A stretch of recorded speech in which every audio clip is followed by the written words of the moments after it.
மன்றத்தில் ஆவலோடு ஹனுமன் வந்தான் பக்தர் கூட்டத்தில்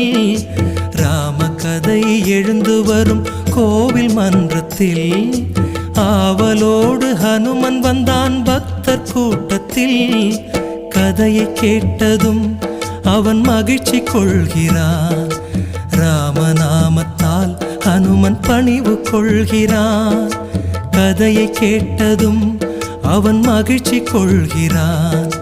ராமநாமத்தால் ஹனுமன் பணிவு கொள்கிறான் ராமகதை எழுந்து வரும் கோவில் மன்றத்தில் ஆவலோடு ஹனுமன் வந்தான் பக்தர் கூட்டத்தில்